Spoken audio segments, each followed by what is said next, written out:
TPLF fi mootummaa federaalawaa waraana marsaa biraatiif nuti qophaa'aa jira jechuudhaan himachuun guyyaarra dhagahame. Guyyaa lama dura ammoo qondaaltonni siyaasaa Itoophiyaa ambaasaadar Ridwaan Hussein fi obbo Geetaachoo Raddaa barruu wajjin ta'uudhaan Aljaziiraatti erganiin TPLF deeggarsa mootummaa Eertiraatiin lola labsuuf qophii xumuroo himan. Ibsa barruu qondaaltota lameenii hordofuudhaan Eertiraanis battalatti deebii kenniteen mootummaan Itoophiyaa fi TPLF waliigaltee dho'isaa biyya Jibuutii fi biyya Siisheel keessatti taasisuudhaan tooftaa baasanii Eertiraatti duuluuf deemanii jechuudhaan deebii kennite. Daawwattootaa fi hordoftoota Hegeree Miidiyaa nageenya keenya bakka jirtan maratti isin dhaqqabu. Odeeffannoo kanaa fi kanneen biraa isin biraan gahuudhaaf tartiiba galfanneeti jirra. Hanga dhuma odeeffannoo teenyatti nu hordofuun teekitiina isin jecha amma kallattumaan gara bal'ina oduu Hegeree Miidiyaatti isin dabarsina.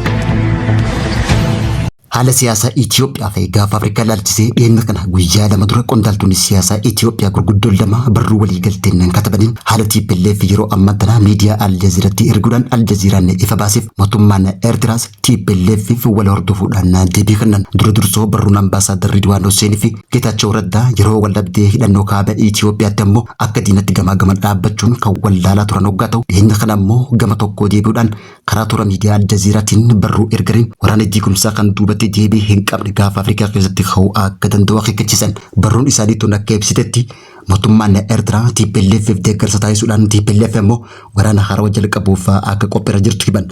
Barruun namoonni siyaasa Itoophiyaa Direktarri olaanaan tajaajila odeeffannoof nageenya biyyaalessaa ambaasaadar Ridwaan Hussein fi waajjira ministeera muummee Itoophiyaatti gorsaa ministeerota baha Afrikaa obbo Geetaachoo Raddaa tana hordofuudhaan ministeerri odeeffannoo Eertiraa obbo Yemaane Gabra Masqal deebii kenneen ibsi qondaaltota lameenii ibsa tooftaaf keessaa qabu kan gowwoomsaati jechuudhaan ilmaatu yeroo ammaa tana faallaa ibsa isaanii kana mootummaan badhaadhinaaf TPLF waliigaltee Piriitooriyaa booda waliigaltee biraa dho'isaadhaan biyya Jibuutii fi Siisheel keessatti mallatteessuudhaan mootummaa Eertiraa cabsuuf qophiirra jiranii jechuudhaan ibsa hin baratamiin kan nu mul'ate.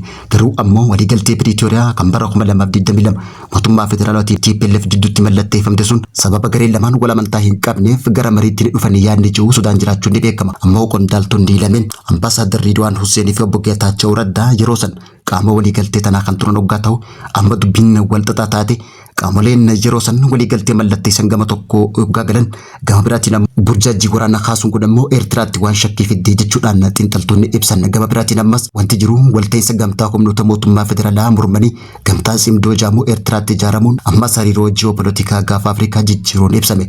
Ijoon barruu ambaasaadar Ridwaan Hussein fi obbo Geetaachoo Raddaa tokko waa'ee gamtaa simdoo hoggaa ta'u gamtaan farrajaman yeroo ammaa tana waliigaltee Piriitooriyaa diiguuf ijaarame simdoo jechuun dhufuu fi hooggantoonni lamaan kallattiidhaan pirezidaantii Eertiraa Isaayyaas Afwerqii waliin qunnamtii qabaachuun waraana haarawaa kaasuuf sosso'aa jiraachuu ifoomsan. TPLF ammoo waxabajjii 16 bara 2026 guyyaa irraa ibsa kenniteen mootummaan federaalaa mootummaa badhaadhinaa jechuudhaan qophii waraanaatiif haleellaa dirooniitii fi gargaarsa namummaa ogguruun lola marsaa biraa Tigraay irratti banuufi jechuudhaan himannaa isaanii dhiyeessan. Gareen teenya garaagarummaa siyaasaa mariin furuu amannaa jechuudhaan uummanni jiraachuu isaatiif ittisuuf mirga akka qabuu fi yoo weerarri uumame immoo ciminaan kan qabsaan ta'uu ibsan.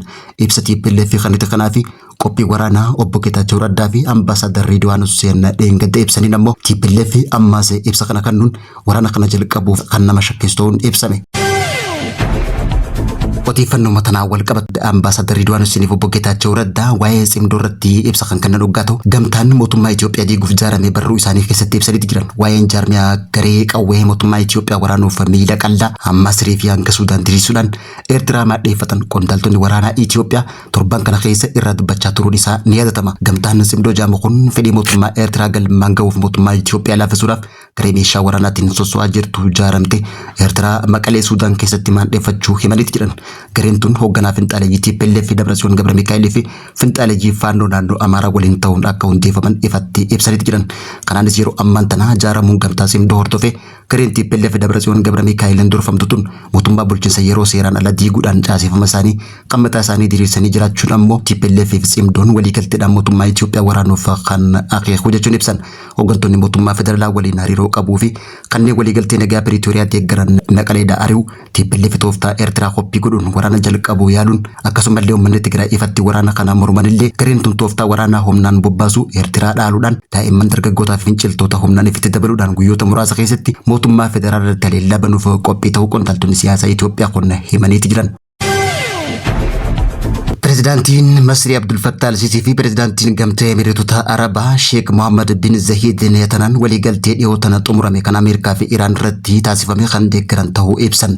Naannicha keessatti jijjiirama siyaasaa haala teessuma lafaatiin taasifamu dhiibbaa saffisaa dhufeen hordofuudhaan dantaa fi nageenya naannichaa eeguuf biyyoonni Arabaa jidduutti qindoominni uumamee jiraachuun ibsame. Ibsi kun kan dhagahame daawwannaa Sheek Mohammed dur pirezidaantiin biyya Yuunaayitid Arab Emireet guyyaa kaleessa gara Kaayirootti taasise irratti kan ibsame gaato hooggantoonni biyyoota lameenii dhimmoota guddina naannichaatii fi deeggarsa murteessoo biyyoota lamaaniitiif dantaa qabu irratti waliigaltee taasisuun ibsame.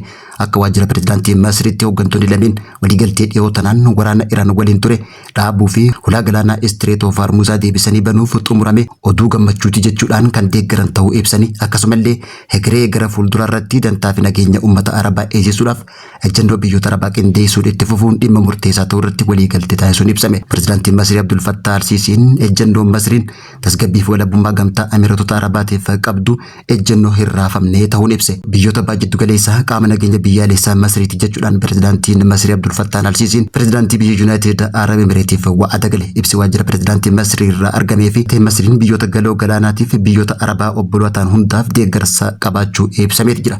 Biyyoonni kunneen ammoo kanaan dura hariiroo dippiloomaasii Afrikaa keessatti faallaa kan dhaabbatan waggaa ta'u biyyi Masrii ammoo waraana Suudaan keessatti taasifamaa jiruun Jeneraal Abdul Fattah al-Siisii kan deeggaran waggaa ta'u biyyi Yuunaayitid Arab Emireet ammoo waraana dafee dhaqqabaa leenjisuudhaaf karaa Itoophiyaatti leenjisaa turte jechuudhaan Suudaan, Eertiraa fi Masriin gara tokko ta'uudhaan mootummaa Itoophiyaa kan komatan waggaa ta'u biyyi Yuunaayitid Arab Emireet ammoo michuu cimtuu biyyoota Arabaa keessaa michuu Itoophiyaa akka taateessan beekama.